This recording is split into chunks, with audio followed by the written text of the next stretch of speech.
Hi, everybody. Father Scott Vanderveer here on this spring day, reflecting on turtles and giraffes.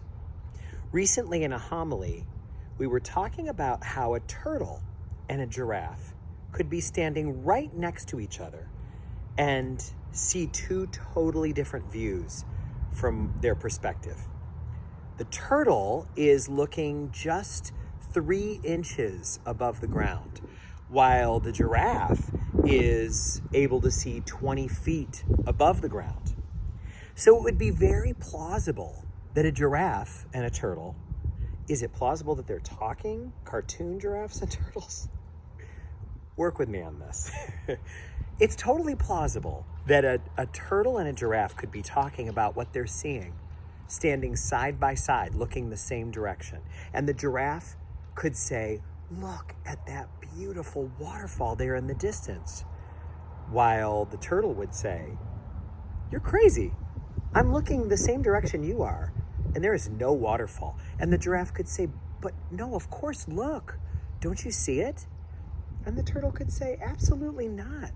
All I see is stumps and shrubs and roots." That has a lot of importance in the spiritual life as we consider what it means to be able to see things fully from the highest perspective. Faith gives us a little bit more height so that the horizons of life shoot out in the distance. No longer are we limited by just the perspective we have right in our little space, wherever we're standing from. We are lifted up by faith so that we can see beyond the horizon, so that we can turn to spiritual technologies like hope and trust and endurance and perseverance. So it seems that this has a lot of value for our spiritual growth, but it has value for more than that. It seems that it's important for us to recognize that sometimes if we are having the vision of a giraffe, we are going to find that we no longer feel as comfortable keeping company all the time with turtles.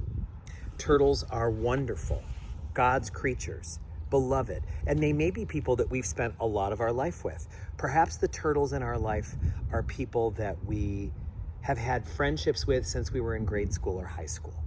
Perhaps the turtles in our life are friends from work, or people we feel comfortable going shopping with or getting a drink with. Turtles can be wonderful companions for the lighter moments of life.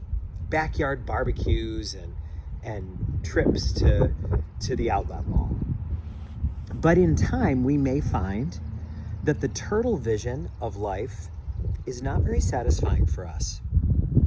We may find that our friends with the turtle view are quick to do things like gossip or talk unkindly about people who aren't there and can't defend themselves. They might be highly involved in the day-to-day headlines of politics in a way that is reactive and tiring, in a way that breeds division. It might be that they are addicted to reality TV shows or really frivolous gossip magazines. And what we find is that the longer we have the giraffe view and are seeing life from the highest possible vista, no longer is it fun to keep company all the time with people who are always looking at ground level. We may find that it's not satisfying to be present for a lot of the day-to-day miscellany. And we may actually find that it actually is worse than not satisfying. It might feel dangerous or really counterproductive. We may feel, why am I getting so embroiled in day-to-day gossip about other people? Why am I listening to long periods of tirades about political issues? Why is it that I am so wrapped around the axle of this person's personal vendettas and grudges and resentments? Wouldn't it be better for me to have alone time walking in the forest? It can feel difficult when those feelings visit us because we might feel like we're disloyal to our friends, that we're not being the kind of true blue, ride or die, bear through thick and thin friends that we always intended to be. But this might be actually what growing apart feels like. Perhaps it is not that we have to have any kind of value judgment about whether turtle view or giraffe view or anything in between has more value than the other. Perhaps it's not about that.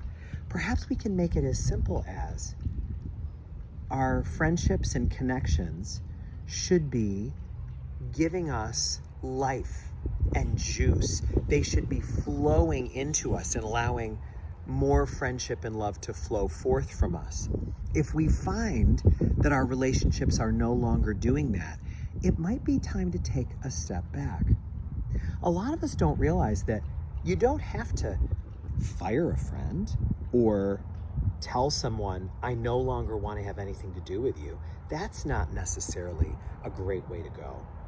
It might be enough to simply space out the amount of time between visits, to not say yes to every shopping trip, but maybe just occasional shopping trips, to see what it would be like to change the subject when the topic gets uncomfortable, like when we've gone a little bit too far into politics and now it feels like it's really not doing any good.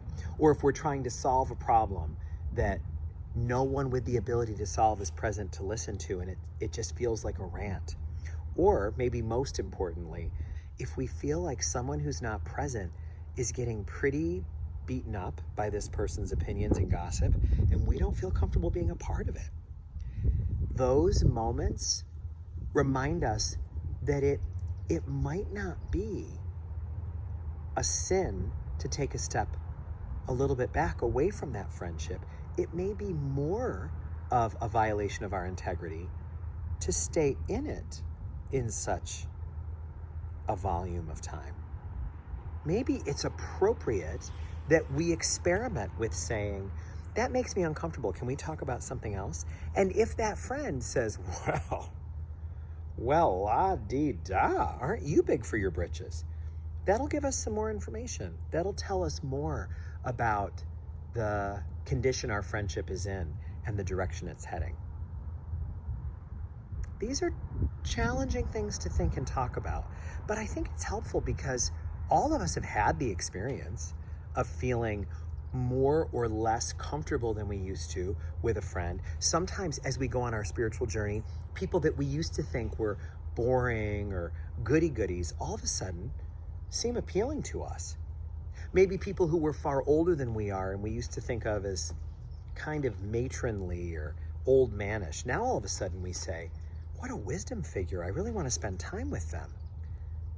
And maybe some of the people that we thought were cool are no longer fitting with what feels good for our current spiritual state. It's true that if anybody ever gives up an addiction, let's say somebody's been a lifelong drinker and all of their friendships were at the bar and at the track, and those friendships always involved drinking large amounts of alcohol. Doesn't it make sense that we would have to do some serious thinking about, if I'm going to live a sober life, I'm not going to be able to have those friendships in the same form. I can't go to the bar. And I certainly can't have people, when I'm fighting for my life in the midst of an addiction, telling me, oh, Mr. Too Good for Us. That guilt trip could actually wind up causing me to relapse if I'm not careful.